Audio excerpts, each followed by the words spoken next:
Palavra da Verdade, com Hernandes Dias Lopes.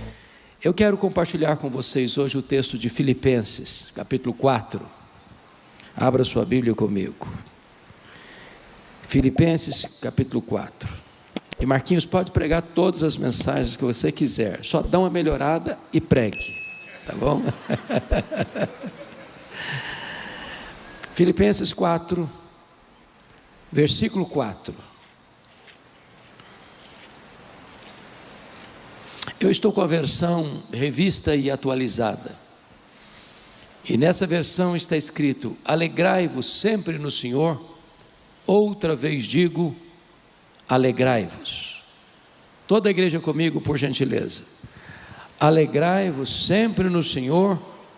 Outra vez digo, alegrai-vos. Amém?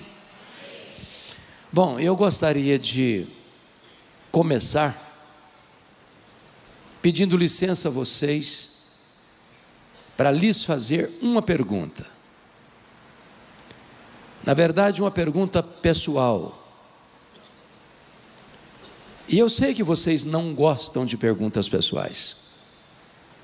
Aliás, nós não gostamos de perguntas pessoais. Porque toda pergunta pessoal invade a nossa privacidade. Toda pergunta pessoal nos põe contra a parede. E nós não gostamos que ninguém invada a nossa vida sem pedir licença. Mas vou lhe fazer essa pergunta como se nós estivéssemos numa conversa bem particular. E a pergunta é esta: você é uma pessoa feliz? Você é uma pessoa feliz?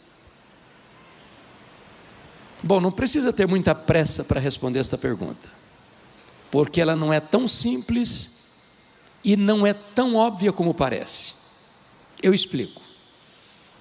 Em 1991, fomos à missão Kwasi Zabanto na África do Sul, onde aconteceu um grande avivamento nos idos de 1966.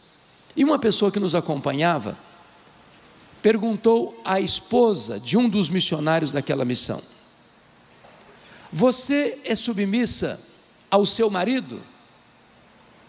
A mulher deu uma resposta inteligentíssima. Ela respondeu assim: eu posso lhe garantir que meu marido me ama, mas se eu sou submissa a ele ou não, essa pergunta não tem que ser feita a mim, tem que ser feita a ele. E eu gostei da resposta. Então vou mudar a minha pergunta. Seu marido pode garantir que você é uma mulher feliz? Sua mulher pode garantir que você é um homem feliz? Lá em Provérbios 31, tratando da mulher virtuosa, diz que os filhos dela se levantavam e diziam assim: mamãe é uma mulher ditosa, mamãe é uma mulher feliz. Seus filhos podem dizer isso a seu respeito? Seus pais? Seus parentes? Seus vizinhos? Seus colegas de trabalho? Os membros da sua igreja podem dizer isso a seu respeito? Bom, é provável que a essas alturas você já esteja criando alguns mecanismos de defesa aí no seu coração, dizendo: pastor, estão me fazendo essas perguntas porque não conhece a minha história, que se eu contar a minha vida, até pedra chora. Ou talvez você argumente: mas dá para ser feliz hoje? Num mundo estressado, guerras, violência, promiscuidade, confusão para todo lado. Dá para ser feliz?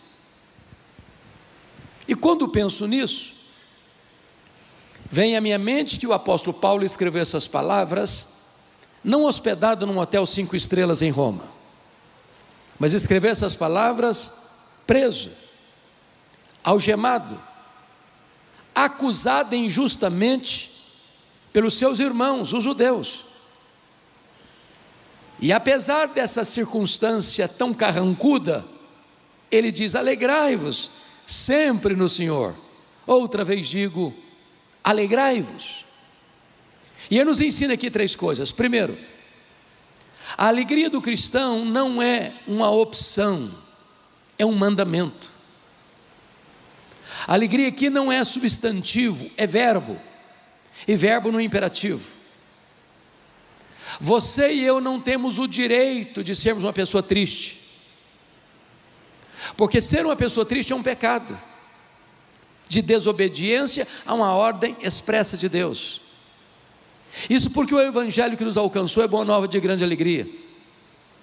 O reino de Deus que está dentro de nós é alegria no Espírito Santo. O fruto do Espírito é alegria.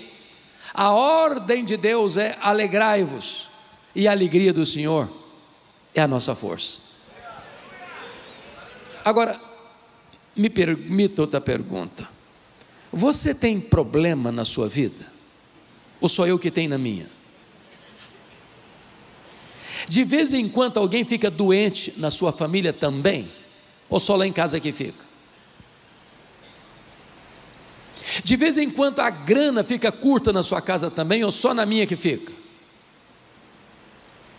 Quando Paulo diz assim, alegrai-vos sempre, o que ele está querendo dizer?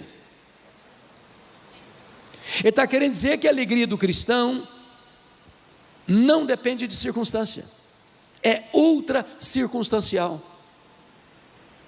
Porque estar feliz quando está tudo bem, até o ateu consegue. A grande questão é ser feliz, apesar das adversidades da vida. Notem que eu não perguntei se vocês estão felizes.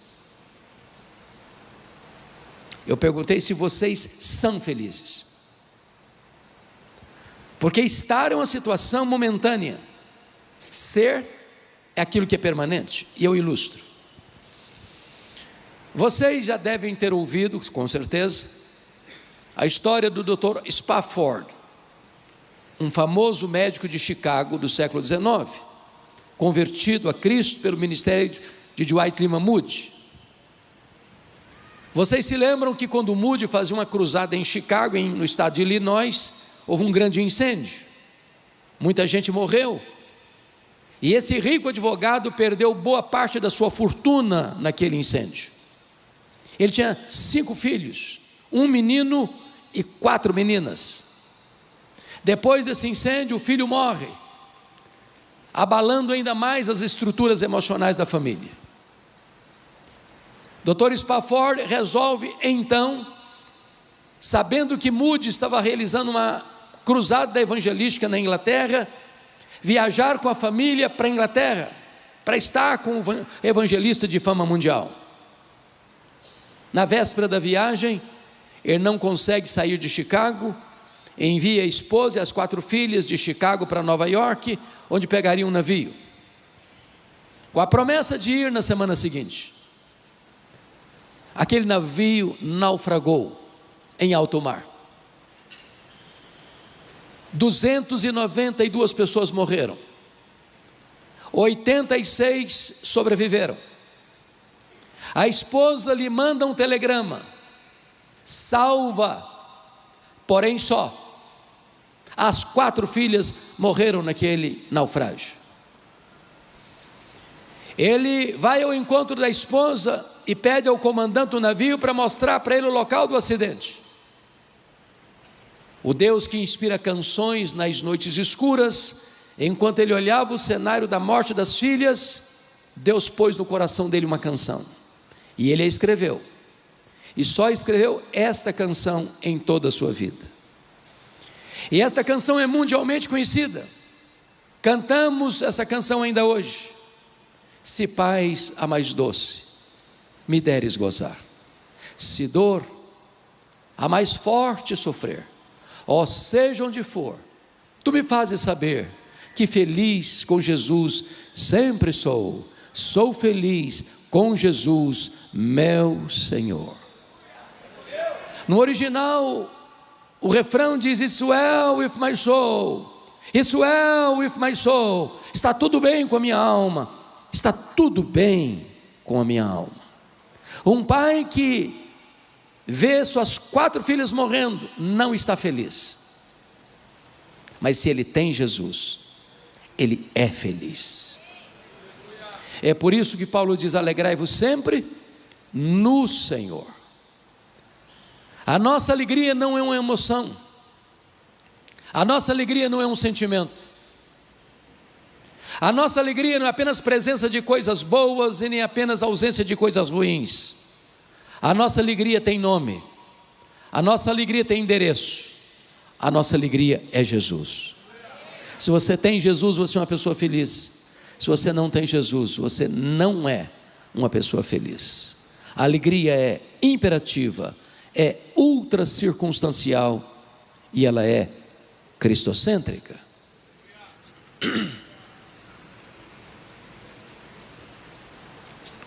Mas você não precisa ser um grande entendedor da alma humana para perceber que nem todos os crentes salvos pela graça estão desfrutando dessa alegria.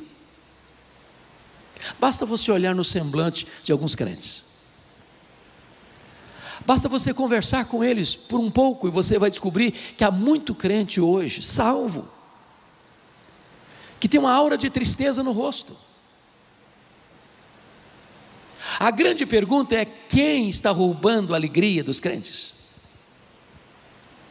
Quais são esses ladrões da alegria? E esta carta aos Filipenses é a carta da alegria. E em cada capítulo desta carta, Paulo mostra um ladrão diferente de alegria. Quais são eles? Com a sua Bíblia aberta comigo, na carta aos Filipenses, vamos identificar quais são esses ladrões. O primeiro ladrão está aí no capítulo 1, versículo 12. E Paulo diz assim: meus irmãos, eu quero cientificar-vos de que as coisas que me aconteceram têm antes contribuído para o progresso do Evangelho. Preste atenção, as coisas que nos têm acontecido, as coisas que nos acontecem, são as circunstâncias da vida. E as circunstâncias da vida são o primeiro ladrão da alegria. Sabem por quê? Porque as circunstâncias acontecem com você querendo você ou não, gostando você ou não, planejando você ou não. As circunstâncias acontecem ao arrepio da sua vontade, à revelia do seu querer, e às vezes botam a sua vida de ponta cabeça. É um acidente grave, é uma doença súbita, é um divórcio doloroso, é um luto traumático, é uma decepção amorosa, é a traição de um sócio da empresa, é um prejuízo financeiro radical, é uma situação que você nunca imaginou passar na vida, mas está passando. Pense comigo naquele pai, naquela mãe que cria uma menina com tanto desvelo, e o pai leva essa menina ao altar no dia do casamento, imaginando que ela vai construir um casamento feliz, para descobrir depois que essa menina casou com um homem rude, violento, que vai massacrar a vida emocional dessa moça, que vai fazer da vida dela um pesadelo, que vai agredi-la verbal, emocional, moral, psicológica e espiritualmente. E aquele casamento que começou tão feliz no altar, termina ferido e frustrado nas barras de um tribunal por um doloroso divórcio. Se você não tomar cuidado, isso leva embora a sua alegria. Imagine um pai e uma mãe que criam um menino com todo amor, daqui a pouco ele se envolve com más companhias na escola, se envolve com drogas, e toda a saúde emocional da família é abalada. Se você não tomar cuidado, isso leva embora a sua alegria. Você vai ao médico por um exame de rotina e descobre que está com uma doença grave. Se você não tomar cuidado, isso leva embora a sua alegria. 5, 10, 20 anos de casamento, de repente um fato acontece e o casamento acaba, frustrado. Se você não tomar cuidado, isso leva embora a sua alegria. Circunstâncias. circunstâncias. Quando Paulo diz assim: eu quero que vocês saibam que as coisas que me aconteceram não roubaram a minha alegria, mas contribuíram para o progresso do Evangelho. Eu preciso perguntar para Paulo: do que você está falando, Paulo? O que aconteceu com você? Que circunstâncias são essas?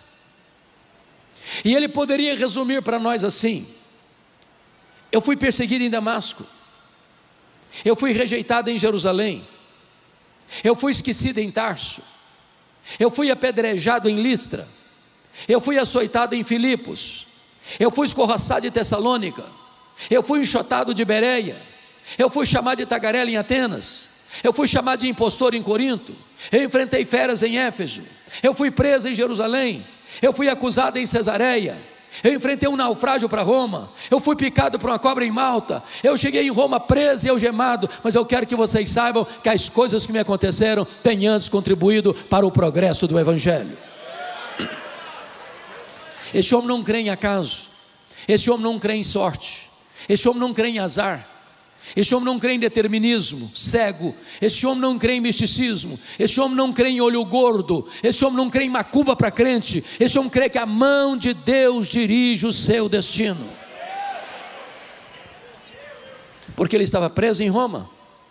3 coisas aconteceram. Primeiro, as igrejas foram mais encorajadas a pregar, porque viram que Paulo, preso, trabalhava mais que eles. Porque Paulo entendia assim: se eu estou livre, eu tenho um mundo como campo missionário. Se eu estou preso, só mudou a geografia do espaço missionário. Eu sou embaixador em cadeias, eu sou prisioneiro de Cristo. E quando viram um Paulo preso, pregando, animado com a obra, eles se mexeram. Porque Paulo estava preso. Em segundo lugar, diz ele: toda a guarda pretoriana tomou conhecimento das minhas cadeias em Cristo. E o que era a guarda pretoriana? Era a guarda de elite do imperador. Eram 16.000 soldados da mais alta patente do império. Se Paulo estivesse solto, ele jamais teria influenciado a elite militar de Roma, porque ele era um prisioneiro de César, tinha que ter um soldado algemado com ele em 3 turnos por dia, durante 2 anos, em rodízio. Tempo oportuno para Paulo evangelizar toda a guarda pretoriana. O imperador Nero não sabia, mas Deus o havia constituído em presidente das missões estrangeiras do império, porque botaram lá dentro do palácio o maior pregador daquele tempo e diante dele o seu auditório. Se Paulo estivesse solto, ele jamais teria alcançado a elite militar de Roma, porque Paulo estava preso. Em terceiro lugar, ele não podia viajar, visitar as igrejas. O que ele fez? Começou a escrever cartas. As cartas da primeira prisão: Efésios, Filipenses, Colossenses, Filemon. Se Paulo estivesse solto, talvez nós não teríamos essas joias em nossa Bíblia. Isso significa que quando você olha para a sua vida e parece que está tudo de ponta cabeça, Deus pode estar escrevendo o capítulo mais importante da sua história. Olhe para as circunstâncias na perspectiva da soberania de Deus. Do contrário, as circunstâncias podem levar embora a sua alegria. Olhe como Paulo olhou: sabemos que todas as coisas cooperam para o bem daqueles que amam a Deus, daqueles que são chamados segundo o seu propósito. Vamos ao segundo ladrão da alegria. Confira comigo o capítulo 2, versos 3 a 5.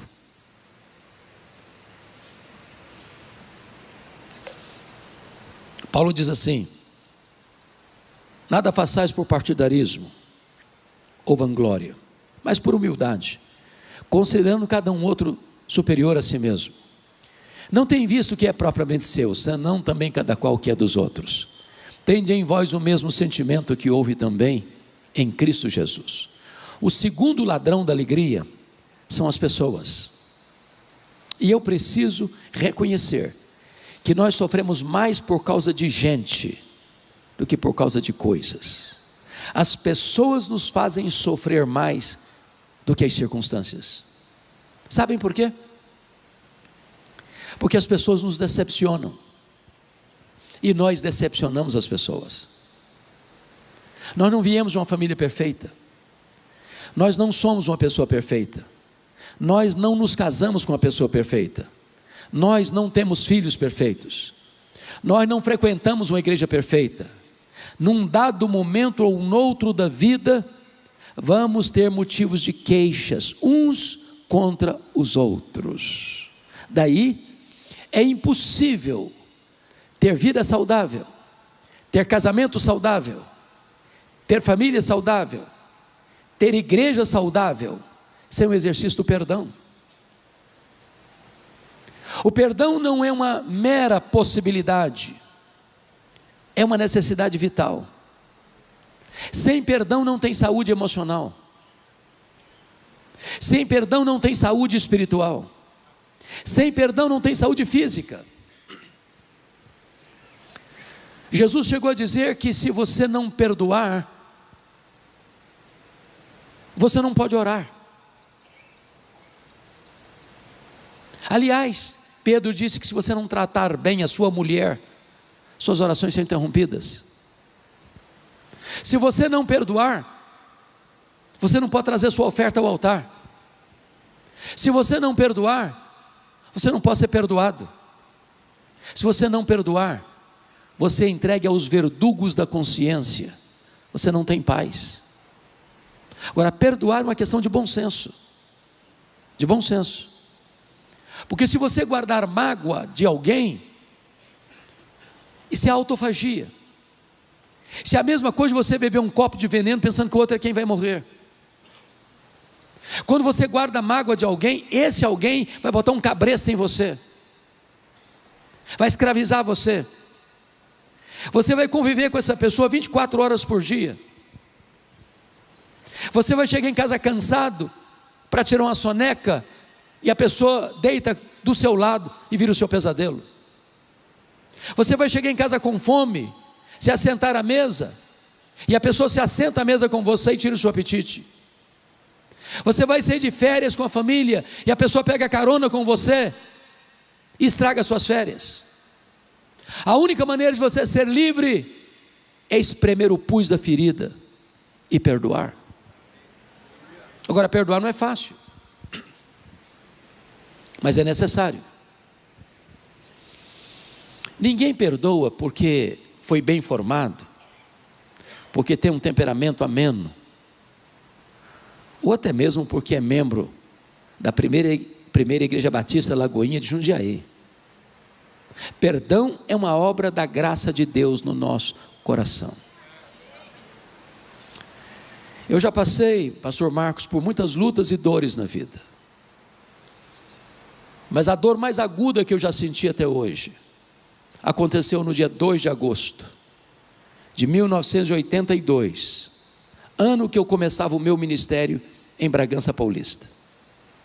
Meu irmão, eu sou caçula, meu irmão acima de mim tinha feito no dia 1º de agosto 27 anos. No dia 2 de agosto ele foi assassinado com 11 golpes de faca, todos mortais, pelo primo primeiro da sua mulher, pessoa criada conosco. Quando eu recebi o telefonema, a dor foi tão avassaladora que eu perdi a voz. Quando Deus restaurou minhas forças, a primeira palavra que Deus botou na minha boca foi esta: eu perdoo o assassino. Eu não tinha outra opção. Ou perdoava ou adoecia, ou perdoava ou minha vida tornar-se-ia um inferno, ou perdoava ou teria que abandonar o ministério. Mas eu posso lhes garantir que o perdão é maior que o ódio. O perdão cura, o perdão liberta, o perdão restaura, o perdão é a asepsia da alma, é a faxina da mente, é a alforria do coração. Mas eu só fui compreender verdadeiramente o que é perdão no dia que eu entendi uma parábola que Jesus contou, a parábola do credor incompassivo. Jesus contou que um rei acertava contas com seus súditos e encontrou um que lhe devia 10.000 talentos. Não tendo com que lhe pagar, o homem pediu misericórdia e clemência, e o rei perdoou a ele a dívida de 10.000 talentos. Aquele homem perdoado encontra um conservo que lhe devia 100 denários. Não tendo com que lhe pagar, pediu também paciência. Disse: eu não tenho paciência não, paga o que você me deve, senão eu boto você na cadeia. O rei ficou sabendo da história, chamou o homem de servo malvado. Eu perdoei a você 10.000 talentos, não pudeste perdoar o teu conservo 100 denários? Pois agora serás entregue aos flageladores, até que pagues o último centavo. E a parábola de Jesus termina assim: assim vosso Pai Celeste vos fará, se do íntimo não perdoardes uns aos outros. A parábola terminou, e eu não entendi quase nada. Quase nada. Sabe por que eu não entendi quase nada? Eu não sei quanto vale 10.000 talentos. Também não sei quanto vale 100 denários. Não é a moeda corrente dos nossos dias. Na verdade, Jesus não contou apenas uma parábola não, Jesus contou uma hipérbole. Nenhum judeu podia dever no primeiro século 10.000 talentos. O que são 10.000 talentos?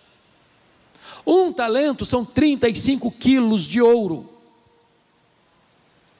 10.000 talentos são 350.000 quilos de ouro.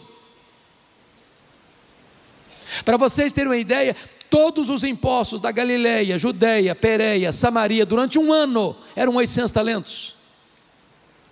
10.000 talentos eram todos os impostos da nação durante 13 anos. O salário de um trabalhador na época era 1 denário por dia. Para um homem ganhando 1 denário por dia, juntar 10.000 talentos, ele teria que trabalhar 150.000 anos. Aí você pergunta: mas por que Jesus contou uma parábola com uma cifra tão elevada? Porque este é o tamanho da sua dívida, da minha dívida, da nossa dívida com Deus. A nossa dívida é impagável, e Deus nos perdoou completamente. Agora, este homem perdoado não consegue perdoar o seu conservo 100 denários. O que são 100 denários? 3 meses e 10 dias de trabalho. Quem acabara de receber um perdão de 150.000 anos, não está liberando um perdão de 3 meses e 10 dias. 10.000 talentos são 600.000 vezes mais do que 100 denários. Quem acabara de receber um perdão 600.000 vezes maior, não está liberando um perdão 600.000 vezes menor. Sabe o que essa parábola quer dizer para nós? Nunca você pode dizer para alguém: eu não perdoo você, você me feriu muito, você me machucou muito. A Bíblia diz que você e eu precisamos perdoar, assim como Deus em Cristo nos perdoou. E sabe o que a Bíblia diz mais? Que Deus perdoa os nossos pecados e deles não mais se lembra. E talvez você diga: pois é aqui que eu me encrenco, porque perdoar eu perdoo, mas esquecer eu não esqueço. E então preciso lhe perguntar, muito seriamente nesta noite: você não esquece mesmo? Porque se você não esquece, eu tenho uma boa notícia para lhe dar. Isso significa que você não tem amnésia. Porque quando a Bíblia diz que Deus perdoa e esquece, a Bíblia não está dizendo que Deus tem amnésia. Deus é onisciente. Deus não tem perda de memória. Então o que a Bíblia quer dizer que Deus perdoa e esquece? A Bíblia quer dizer que Deus nunca mais joga no seu rosto um pecado que já perdoou você. Deus nunca mais cobra de você uma dívida que já perdoou você. Então perdoar é lembrar sem sentir dor. O texto que nós lemos de Filipenses 2, 3 a 5 é muito emblemático. Porque a igreja de Filipos, pastor Marcos, era a melhor igreja do Novo Testamento no que tange a cooperação com o ministério de Paulo. Foi a única igreja, pastor Joel, que se associou com Paulo quando ele foi a Tessalônica, quando ele estava em Corinto, quando ele estava em Roma. Era uma igreja missionária, visionária, abençoadora. Portas para fora, aquela igreja era uma bênção. Portas para dentro, o pau quebrava. Capítulo 4, verso 2, tinha duas irmãs, duas líderes da igreja, batendo cabeça, desentendidas uma com a outra, brigando dentro da igreja. Rogo a Evódia, rogo a Sintique, pensem com cordialmente no Senhor. Eu vou falar baixo, pastor, porque tem mulheres no auditório, e eu não quero sensibilizá-las. Quando as mulheres começam a brigar na igreja, é porque a coisa está feia mesmo. Lá em Filipos as mulheres estavam brigando, as líderes. Tinha gente na igreja de Filipos que trabalhava, desde que ele aparecesse, os holofotes estivessem nele, vanglória. Tinha gente na igreja de Filipos que trabalhava, desde que o grupinho dele aparecesse, partidarismo. Tinha gente na igreja que era narcisista, só pensava nele mesmo, e não no que era dos outros. Tinha gente que eu estava dizendo assim para Paulo, você que não está aqui, Paulo, tem gente nessa igreja aqui que dá azia em copo de bicarbonato. Não dá não, Paulo, não tem jeito não. Aí Paulo diz assim: então tende em vós o mesmo sentimento que houve também em Cristo Jesus, porque ele, sendo Deus, não julgou como usurpação de ser igual a Deus, antes a si mesmo se esvaziou, assumindo a forma de servo e humilhando-se até a morte e cruz. E quando ele estava lá na cruz, as pessoas que cuspiram nele esbordoaram a sua cabeça. Ele diz: Pai, perdoa-lhes, porque não sabem o que fazem. Então eu quero encorajar você nesta noite a fazer uma ligação, a fazer um telefonema, a mandar uma mensagem, a fazer uma visita, se preciso fazer uma viagem. Mas não guarde mágoas, não deixe pendências na sua vida, porque do contrário as pessoas vão roubar a sua alegria. Vamos ao terceiro ladrão, confira comigo capítulo 3, versículo 19. O destino deles é a perdição, o Deus deles é o ventre, a glória deles está na sua infâmia, visto que só se preocupam com as coisas terrenas. Eu acho que o terceiro ladrão da alegria não tem aqui em Jundiaí preocupação com dinheiro. Dinheiro aqui não é problema, é solução. Mas me permita uma pergunta honesta: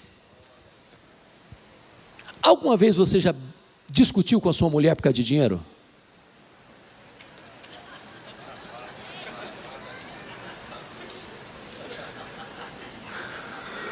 Alguma vez você já discutiu com o seu marido por causa de dinheiro? Se você falar para mim que nunca, eu vou duvidar da sua honestidade. Porque as pessoas discutem por causa de dinheiro, porque tem muito dinheiro, porque tem pouco dinheiro, porque não tem dinheiro nenhum. Sempre discutem.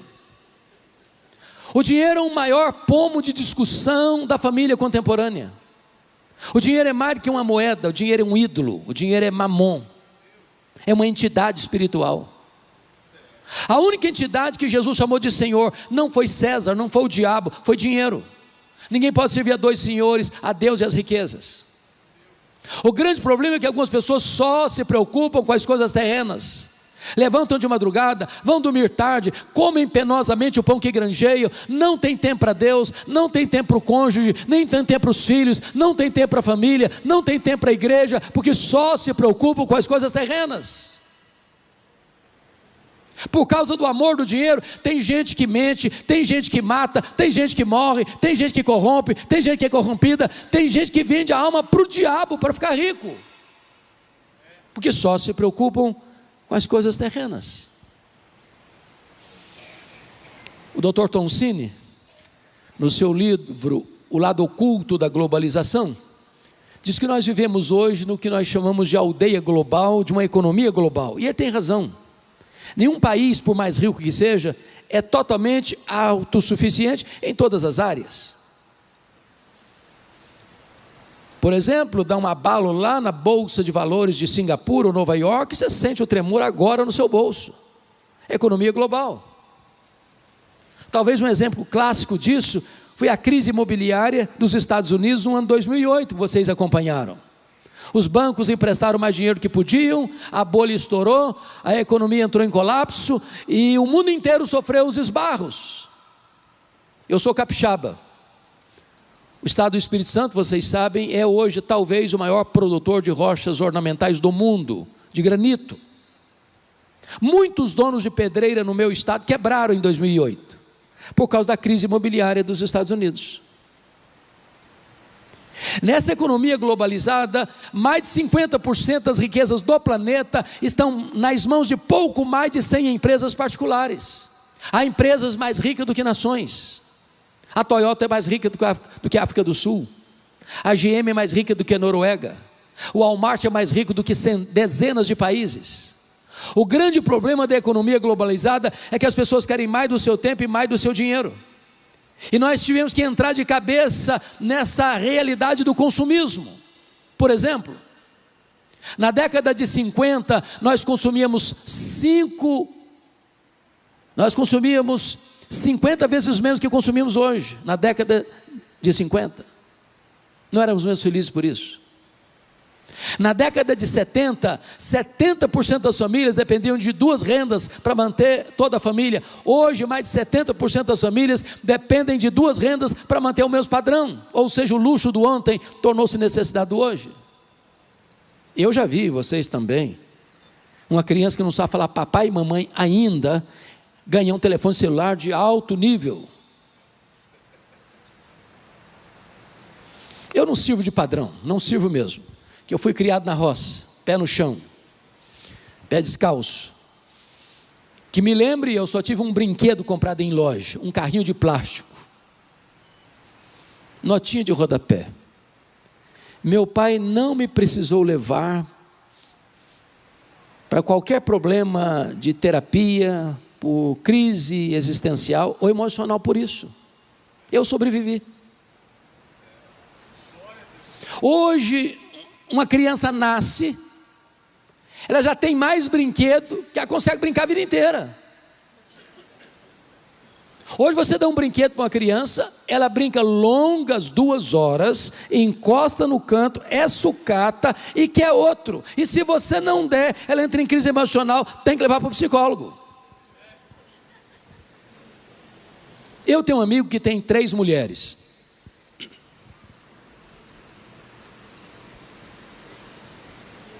Obviamente a esposa e as 2 filhas, não pensem mal do meu amigo, por favor. Num dia de casamento, elas disseram assim: temos que comprar sapatos novos. Claro, você duvida disso? Casamento é tudo novo, top to bottom.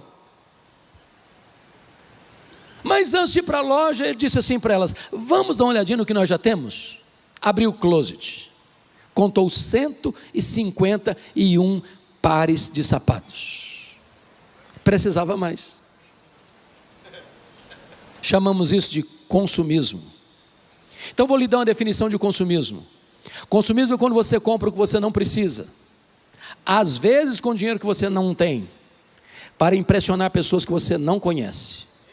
O grande problema é que algumas pessoas só se preocupam com as coisas terrenas. John Rockefeller, que foi o primeiro bilionário do mundo, diz que o homem mais pobre que ele conhecia era o homem que só tinha dinheiro. E ele disse mais: as pessoas mais felizes do mundo são aquelas que chegam em casa cheirando graxa, como um bom prato de arroz com feijão, e dormem a noite toda bem dormida. Quando Rockefeller morreu, um curioso foi ao cemitério para saber qual era a fortuna do Rockefeller. E encostou no contador do Rockefeller e perguntou: e aí, cara, me conta, quanto o doutor John Rockefeller deixou? O contador olhou muito espantado para ele e perguntou: você não sabe? Não, me conta. Rapaz, ele deixou tudo, ele não levou nem um centavo. Não tem caminhão de mudança em enterro, não tem gaveta em caixão, nem tem bolsa em mortalha. Você não trouxe nada, você não vai levar nada. A Bíblia diz que quem ama o dinheiro dele nunca se satisfaz.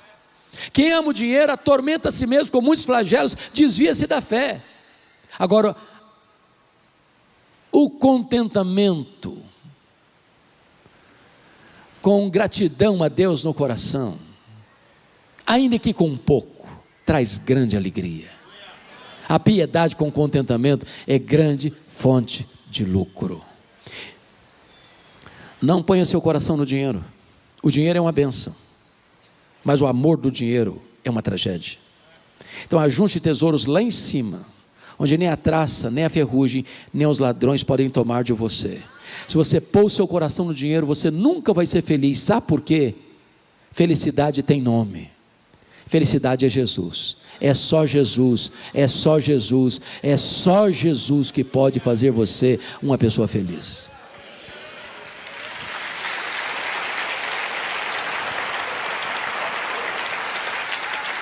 Vamos ao quarto ladrão da alegria, capítulo 4, versos 6 e 7.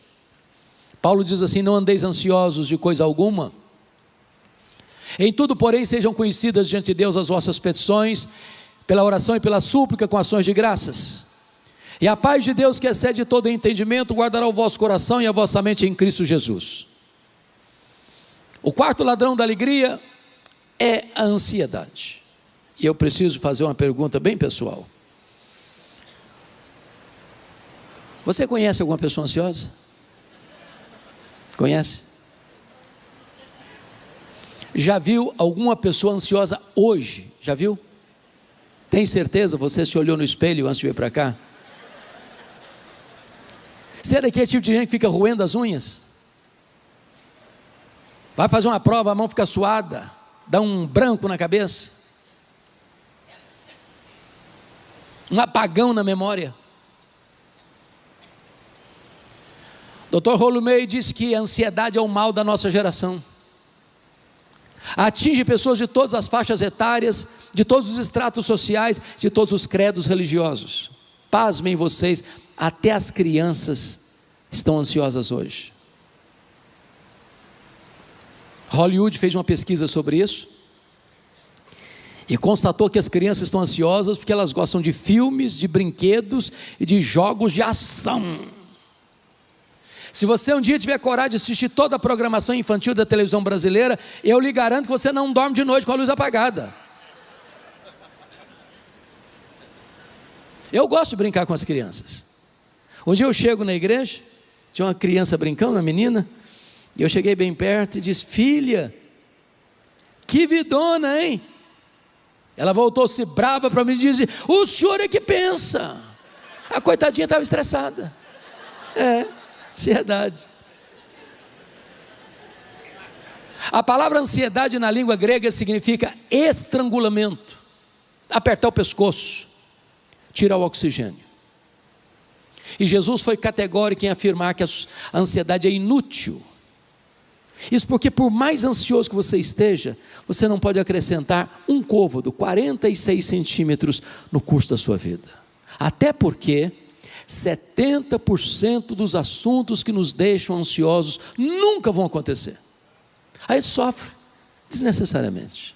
Se acontecer, vai sofrer 2 vezes. Mas a ansiedade, além de ser inútil, ela é prejudicial. Porque o que é ansiedade? Alguém já disse que a ansiedade é você ser crucificado entre 2 ladrões: a culpa do passado e a preocupação do presente, do futuro. Alguém já disse que depressão é excesso de passado e ansiedade é excesso de futuro. Tem gente que antecipa problema, sofre pelo problema como se já estivesse acontecendo. Eu era seminarista aqui em Campinas, Marcos, e um dia eu levantei de madrugada para beber água, o bebedouro ficava no final do corredor, e eu estou em pé por pé para não acordar ninguém, quando de repente eu passo na frente do quarto de um colega e a porta aberta, e eu olho e ele está chorando, mas chorando a cântaros. Eu entrei apressado e disse: o que aconteceu? Morreu alguém na sua família? E ele soluçando disse: eu estou com medo da minha mãe morrer. Falei: qual o problema dela? Em que hospital que ela está? Falei: não, mas não está doente não, eu estou com medo de morrer um dia. Falei: rapaz, deixa sua mãe viver, homem, tem 40 anos e essa mulher está viva até hoje. Ansiedade. Pior do que esse Foi uma senhora que chegou no meu gabinete pastoral com a criança, a filha de 3 anos no colo, e a mãe chorando, a mãe não a criança, a mãe chorando muito. Quando ela acalmou um pouco, disse: minha irmã, o que houve? Ela respondeu: eu estou com medo da minha filha crescer e não casar. Falei: mas nem cresceu ainda, deixa a menina crescer primeiro. Ansiedade. Jesus diz que a ansiedade é um gesto de incredulidade. Os gentios que não conhecem a Deus é que se preocupam com todas essas coisas: que comeremos, que beberemos, com que nos vestiremos. Mas vós deveis buscar em primeiro lugar o reino de Deus e a sua justiça, e as demais coisas serão acrescentadas. Qual o remédio para a ansiedade? Tem na farmácia? É por injeção que se toma? Tem em pílula? É líquido? Qual o remédio? Paulo vai dar a receita. Não andeis ansiosos de alguma coisa, é isso? Não andeis ansiosos de coisa alguma. O que é coisa alguma, hein? É coisa alguma, está claro, você botar a legenda não. Em tudo, porém, sejam conhecidos diante de Deus as vossas petições, pela oração, pela súplica, com ações de graças. A palavra oração aqui no grego traz a mesma ideia de adoração. Então Paulo está ensinando 3 remédios. Você resolve a ansiedade adorando, suplicando e dando graças. Agora, qual é a diferença entre adorar a Deus e dar graças a Deus? Você adora a Deus por quem Deus é, e você dá graças a Deus pelo que Deus faz. Então eu vou fazer uma oração de adoração para resolver o problema da minha ansiedade. Eu chego para Deus e digo assim: meu Deus, eu quero te adorar. Eu quero te adorar porque tu és o Deus da minha vida, o meu Criador, o meu provedor, o meu protetor, o meu consolador, o meu redentor. Eu quero te adorar porque tu és o único Deus vivo e verdadeiro. Tu és o Deus imenso, tu és o Deus infinito, tu és o Deus eterno, tu és o Deus imutável, tu és o Deus onipotente, tu és o Deus onisciente, tu és o Deus onipresente, tu és o Deus transcendente, tu és o Deus soberano. Eu quero te adorar porque tu és o Deus justo, verdadeiro, santo e misericordioso. Eu quero te adorar porque tu és a minha alegria, porque tu és a minha paz, porque tu és a minha justiça, porque tu és a minha herança, porque tu és a razão da minha vida, em nome de Jesus. Amém. Aí eu termino essa oração e digo assim: meu Deus, mas eu estou tão ansioso, Senhor. Não combina mais. Quem é o seu Deus? Quão grande é o seu Deus? O povo que conhece a Deus é um povo forte, diz a Bíblia. O seu Deus é aquele que mediu as águas na concha da sua mão. O seu Deus é aquele que mede o pó das montanhas em balança de precisão. O seu Deus é aquele que mede os céus a palmos. O seu Deus é aquele que espalha as estrelas no firmamento, e por ser forte em força e grande em poder, quando a chama nenhuma delas vem a faltar. O seu Deus é aquele que olha para as grandes nações da terra e considera todas elas como um pingo que cai num balde, como um pó numa balança de precisão, como um vácuo, como nada, com menos que nada. Este é o seu Deus, este é o seu Pai, que está lhe dizendo: não andeis ansiosos de coisa alguma. Você resolve a ansiedade quando você chega diante de Deus com a sua necessidade. Ele ama você, Ele conhece o seu nome, Ele sabe o seu endereço, Ele conhece o seu passado, Ele conhece o seu presente, Ele conhece o seu futuro, Ele conhece o que você está precisando. Apresente a Ele a sua necessidade e Ele tem cuidado de você. Mas Paulo diz: você resolve a ansiedade quando você começa a dar graças a Deus. Dar graças a Deus. E vocês: mas como dar graças a Deus? Eu estou passando por tanta luta. Então pare um pouquinho para pensar comigo. Quanto vale as suas pernas? Quanto vale? Quanto vale os seus braços? Quanto vale? Quanto vale você ter um cérebro que está funcionando? Quanto vale? Quanto vale seus olhos? Você está enxergando? Quanto vale? Quanto vale você estar escutando? Quanto vale? Quanto vale você ter 2 pulmões e não estar numa máquina de respiração mecânica? Quanto vale? Quanto vale você ter 2 rins e não estar numa máquina de hemodiálise? Quanto vale? Quanto vale o seu coração estar bombeando vida para o seu corpo? Quanto vale? Quanto vale você ter um estômago que processa os alimentos e traz saúde para o seu corpo? Quanto vale? Quanto vale você ter uma casa para morar? Quanto vale você ter uma cama para dormir? Quanto vale você ter uma mesa com pão com fartura? Quanto vale você ter amigos? Quanto vale você ter família? Quanto vale você ter a igreja de Jesus? Quanto vale você ter seu nome escrito no livro da vida? Quanto vale você ter Jesus como seu salvador pessoal? Pare de murmurar, pare de reclamar e comece a dar graças a Deus, e não haverá mais espaço para ansiedade na sua vida. A paz de Cristo, que excede todo entendimento, guardará o vosso coração e a vossa mente em Cristo Jesus. Sabe por quê? A ansiedade é um pensamento errado e um sentimento errado. A palavra guardará aí no grego é montar guarda, montar sentinela. Deus coloca uma soldadesca divina ao redor da sua cabeça e do seu coração, e a ansiedade não pode entrar mais. É por isso que Paulo podia dizer de dentro de uma prisão: alegrai-vos sempre no Senhor. Outra vez digo, alegrai-vos. E eu termino dizendo, querido Marcos, que certa feita eu fui ouvir um famoso pregador. Fui com muita expectativa.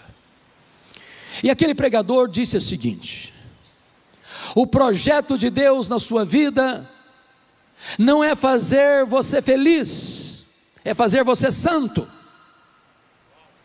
E eu fiquei chocado com a declaração. Eu entendi parte. Sede santos, porque eu sou santo, mas a outra parte eu não entendi. Não entendi. E fui pesquisar. E descobri a resposta. Quem melhor entendeu isso, penso eu, foram os nossos irmãos puritanos da Inglaterra do século 17. Eles fizeram a seguinte pergunta: qual é o fim principal do homem? E eles responderam: o fim principal do homem é glorificar a Deus e gozá-lo para sempre. Aí eu tenho que concordar com o pastor batista John Piper, quando ele diz o seguinte: o problema do homem não é a busca do prazer, não é a busca da felicidade. O problema do homem é contentar-se com a felicidade pequena demais, terrena demais, limitada demais, quando Deus nos criou e nos salvou para a maior de todas as felicidades: a felicidade de amá-lo, a felicidade de glorificá-lo, a felicidade de fruí-lo, a felicidade de estar na presença dEle, porque é na presença de Deus que tem plenitude de alegria. Então quero dizer para vocês nesta noite que Deus quer que você seja muito feliz, abundantemente feliz, maiusculamente feliz, superlativamente feliz, eternamente feliz. Alegrai-vos sempre no Senhor. Outra vez digo, alegrai-vos. Mas eu termino pedindo permissão a vocês para lhes fazer uma pergunta. Na verdade, uma pergunta pessoal. E eu sei que vocês não gostam de perguntas pessoais. Aliás, nós não gostamos de perguntas pessoais, porque toda pergunta pessoal invade a nossa privacidade. Toda pergunta pessoal nos põe contra a parede. E nós não gostamos que ninguém invada a nossa vida sem pedir licença. Mas vou lhe fazer essa pergunta como se nós estivéssemos numa conversa bem particular. E a pergunta é esta: você é uma pessoa feliz? Que Deus nos ajude a dar essa resposta nesta noite.